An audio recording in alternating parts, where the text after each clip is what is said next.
Hello, I'm Shelby, and this is where I talk about books and stuff.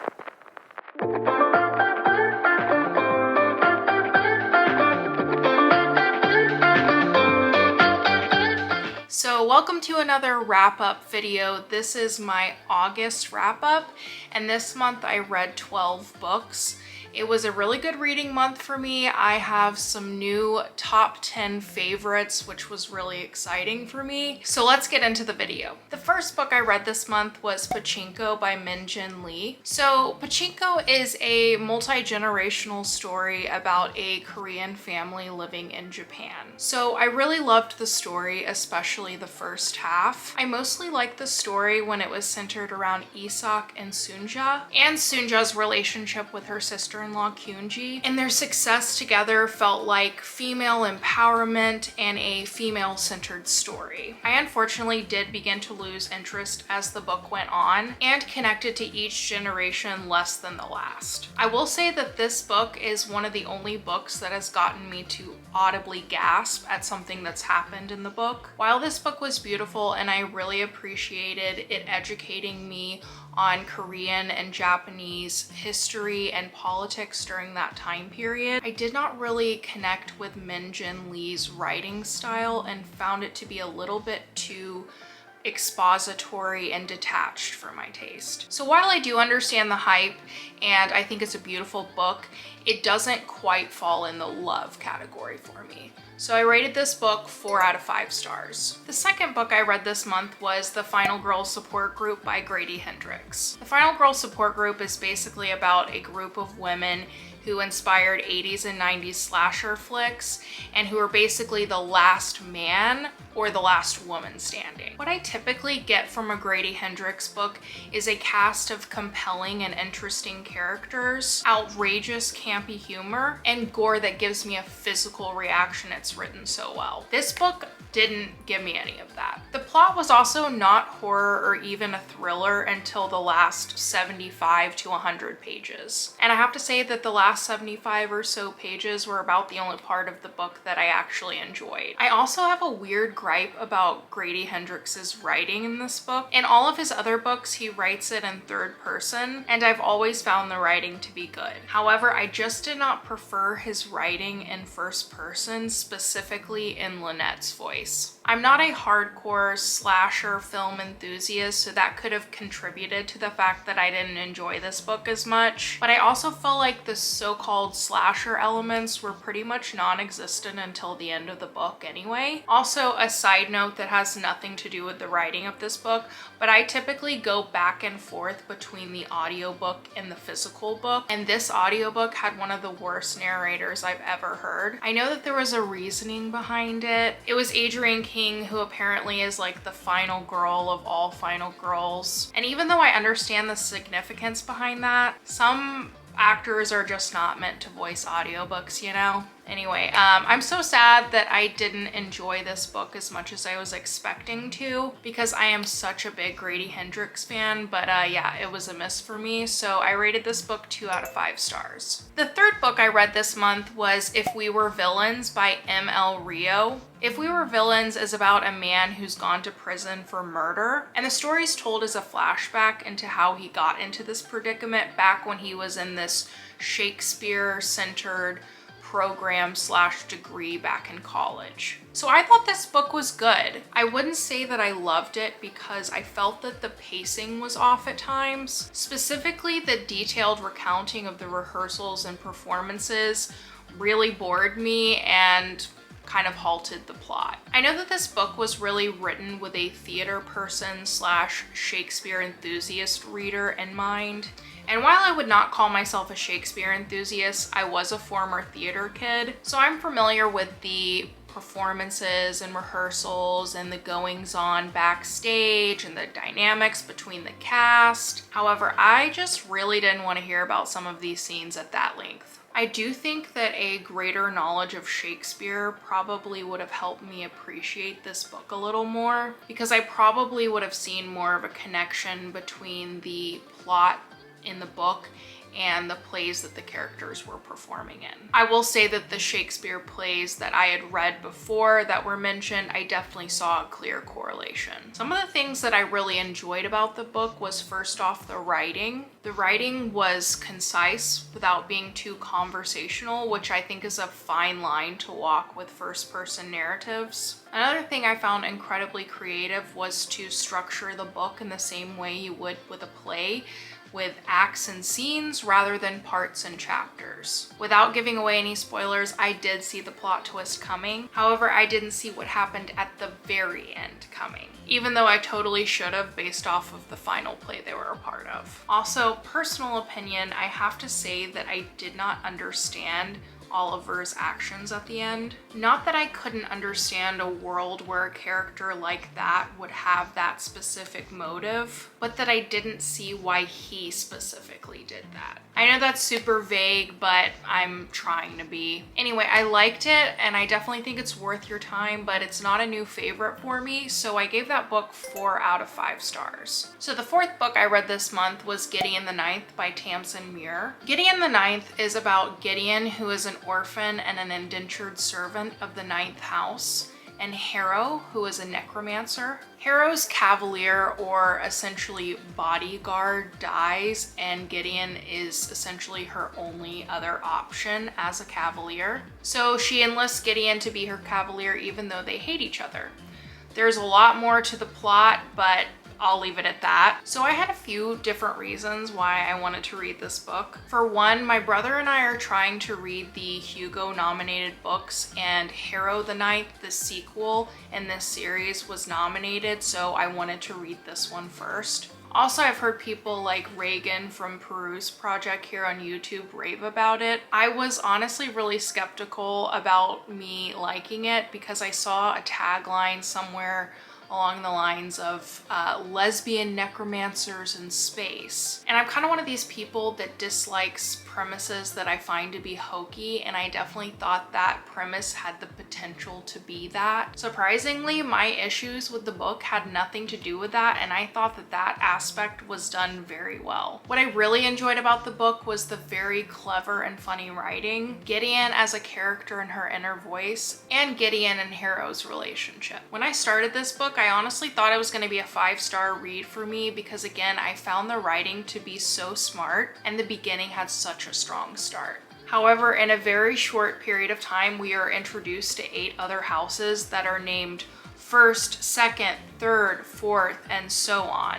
And each house has 2 representatives, or in one case 3, 1 necromancer, or in one case 2 necromancers, and 1 cavalier to protect them. Because the houses didn't have actual names and just had numbers, I had such a hard time remembering who belonged to what house, who was the necromancer and who was the cavalier, or just the character's significance to the plot. Keep in mind, I love the A Song of Ice and Fire series, and I know that people have a really difficult time tracking the characters from that story, and I had no issues with that. My brother read this book right after I did, and he didn't really seem to have the same issues I did. He does pretty much exclusively read fantasy, and quite advanced fantasy, I'll say. So I think if you're a more casual fantasy reader like I am, you're gonna probably have the same issues I did. I also tend to be in the camp of liking world building in a fantasy to be told to me through a naive protagonist, rather than just thrown into the world and expected that you'll catch on. So essentially, I think if you're a pretty advanced fantasy reader, you'll do fine with this book. So I gave this book 3 out of 5 stars. The 5th book I read this month was The Nickel Boys by Colson Whitehead. This is set in the 1960s in the Southeast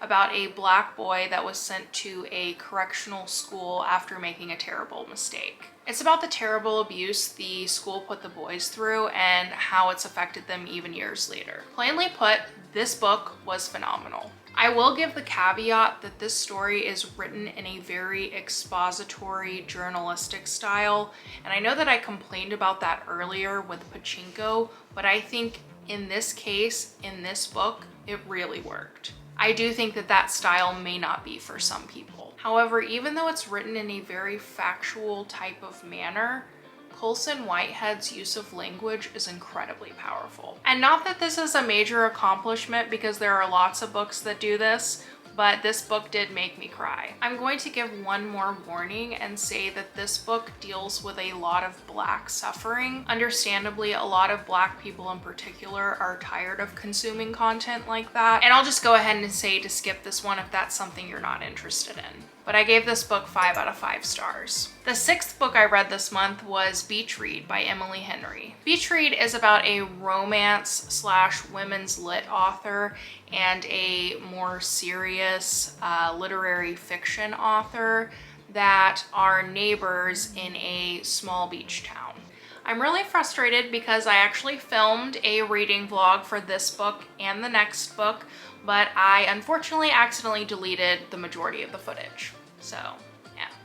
Again, I'm going to give my romance disclaimer. Romance is not really my favorite genre anymore, and I have an extreme aversion to any romances that I find cringy or cheesy, which drastically limits this genre for me. Anyway, going into this book, I heard a lot of, this wasn't what I was expecting based off of the title, or it got too dark, or it wasn't light and fluffy enough for my taste. Something along those lines. So while a lot of people were drawn to the Beach Read title, that actually made me kind of skeptical. So that's just a little disclaimer to let you know where I'm at. So I pretty much thought that for me, it was a pretty flawless romance for about the first 2/3 of the book. I read the first 100 pages like that, like right before I went to bed one night, and I pretty much devoured it from then on. I really enjoyed Emily Henry's writing, and I liked that our couple wasn't an insta-love romance. My only criticism comes from the last third of the book when they get together. It started getting a little cheesy for my taste. Like, there was this one line of dialogue from Gus where he said something along the lines of,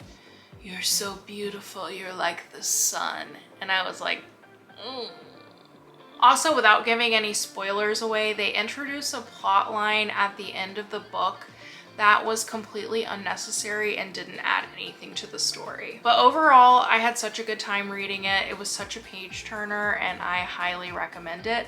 So I rated this book 4 out of 5 stars. The 7th book I read this month was For Your Own Good by Samantha Downing. For Your Own Good is about a teacher at a prestigious private school that will go to about any lengths to end up on top. So I filmed a reading vlog for this book as well, but of course that footage got deleted, so yeah. So My Lovely Wife by Samantha Downing is currently my favorite thriller, so I was really excited to read this one. This one fell short for me because it just didn't really check the boxes that I like to see in a thriller. I felt very similarly about this book as I did about Lisa Jewell's Then She Was Gone, in the sense that you knew what was going on the whole time and you were just waiting for the protagonist to figure it out. Or in this case, you're waiting for your sympathetic character to figure it out. That's just not really a trope I enjoy in thrillers. I really do prefer a dramatic twist ending. Also, I really like stories with morally gray or morally bankrupt people,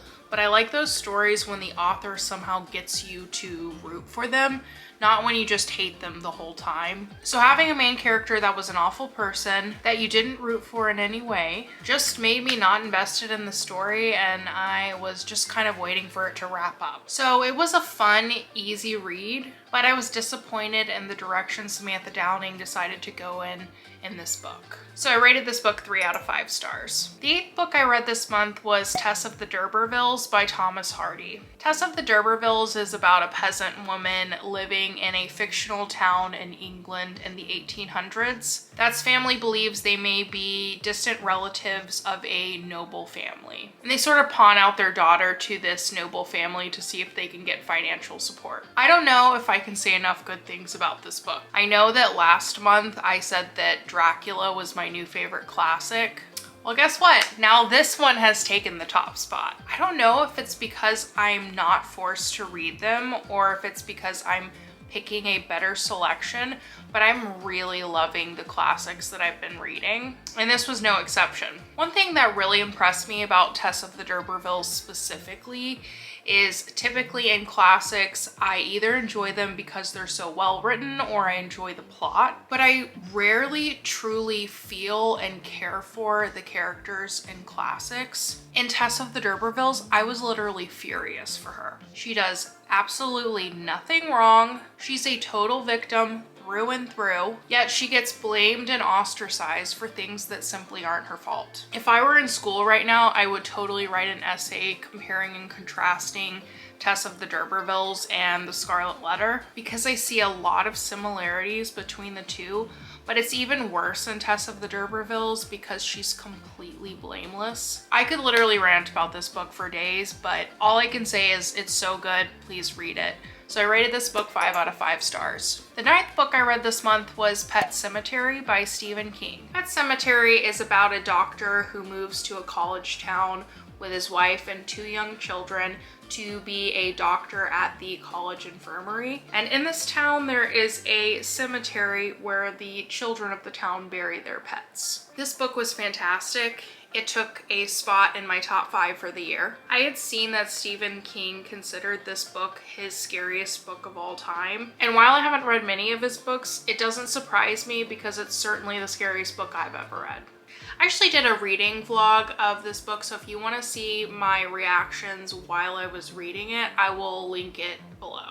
But yeah, it was such a great book. Not just the suspense and creativity of the book, but the writing itself. I haven't noticed the same descriptions in the other books of his that I've read, but the unusual descriptions in this book really stood out to me. He at one point refers to laughter as rotten giggles, and another line I took note of was, it had the melting cotton candy texture of dreams or of waking actions performed under a light haze of drugs. So yeah, I highly recommend it. It was great. It was a 5 out of 5 for me. So the 10th book I read this month was _Dsransition Baby by Torrey Peters. _Dsransition Baby is about a trans woman named Reese who was in a relationship with another trans woman named Amy. Amy has now detransitioned and is Ames. So my reading vlog covered about the first third of this book, and you could tell in it that I already wasn't loving it. I really wanted to, because I was so excited about reading a book where being trans was at the heart of the story rather than a subplot or it being represented in a side character. But unfortunately, I could not get past the fact that I had to suspend my disbelief for some of the things that happened in this book, and the fact that I found the way of telling this story messy. Sometimes a non-linear plot works and sometimes it doesn't, and I do not think it worked here. I was also frustrated with Reese, our protagonist, as a main character. She was unlikable, her actions were nonsensical, and she consistently had the ability to find the negative in every single situation. This one I could have almost given a 1 star to because I pretty passionately disliked this book, but I did really enjoy and was educated by the conversations around the trans experience. Talks of how immigrants and people of color are discouraged from having children, and learning about the unfortunate fetishization of trans women. But I honestly think I would have enjoyed essays by this author about these issues rather than inserting them into a not great fiction book. So I gave this book 2 out of 5 stars. The 11th book I read this month was Jesus and John Wayne: How White Evangelicals Corrupted a Faith and Fractured a Nation by Kristen Cobays-Dumez. Jesus and John Wayne is about how militant masculinity became associated with evangelicals and how that's made them back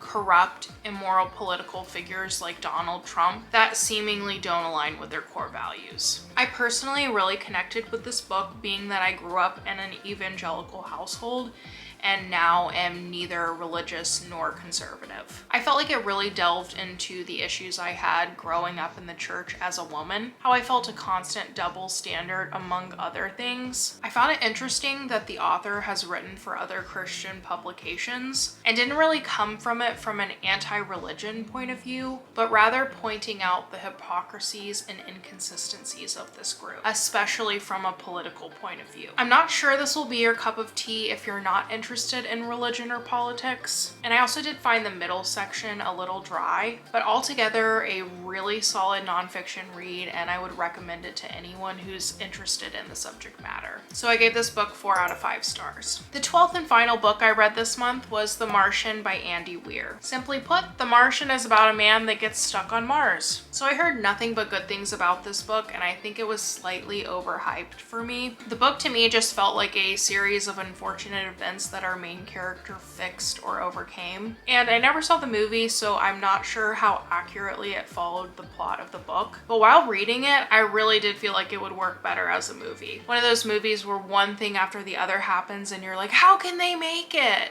Another issue I took, and this is just personal preference, but I tend to prefer a little bit more flowery language and less diary entry, bloggy, casual conversational language in books. But I don't necessarily think it was a bad thing it was written that way. And it also really gave the book the chance to really highlight the humor of our main character, which the humor of the book was definitely the strong point in my opinion. So it's definitely an entertaining book, but I won't say it's a new favorite for me, so I rated it 4 out of 5 stars. So that was everything for my August wrap up. I hope you enjoyed. Thank you so much for watching. Please like, comment, share, subscribe, and I'll see you next time.